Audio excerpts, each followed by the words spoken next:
உள்ள உருண்டாண்டா எல்லாம் இந்த இடத்தோட நான் போக முடியாதா. பாசமா சரக்கு அடிக்க வேணா காசு வச்சிருக்கான். சரக்கு அடிக்க இவன் காசு வச்சிருக்கான். ஆமாண்டா. இதைத்தானே நீ முதல் சொல்லிருக்கணும். மாப்பிள்ள நான் இறங்குறேன், இவனை காப்பாத்துறேன். உள்ள எவ்வளவு ஆழம் தெரியல, நிமிஷம் இறங்க பண்ணிட்டு இருக்கா. சரக்குடா. சரி புரியுது, கஷ்டம் புரியுது. முதல்ல எவ்வளவு ஆழம் தெரிஞ்சுக்குவோம். ஒரு கல் எடுத்து போட்டு பார்ப்போம். ஆளை எவ்வளவு தெரிஞ்சுக்கோ, இறங்க பத்தி வச்சுக்குவோம். சொல்றது கரெக்ட் தான்டா. கல்லறா தான் மாப்பிள்ள இந்த கல்ல போடுறான். முட்டா பேடா நீ. இந்த கல்ல போட்டு அப்புறம் சவுண்ட் கேட்கும். சுத்தி பண்றாத மாப்பிள்ளைய பாரு. எடுமாப்பிள்ள சாரி சூப்பரா உள்ள போடுறாடா. இந்த கல்லு தான் நல்லா சவுண்ட் கேட்கும்.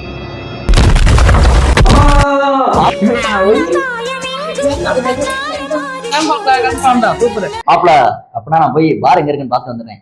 அப்படியா? நான் போய் சைடு செங்கன்னு வாங்கிட்டு வந்துடுறேன். சரியா? பயிலுகளா அவனை காப்பாத்துறதுக்கு ரெஸ்கியூ டீமை கூட்ட மாட்டாங்களா? மாப்பிள்ள நான் காப்பாத்துற கால் கூட்டு வந்துடுறேன்.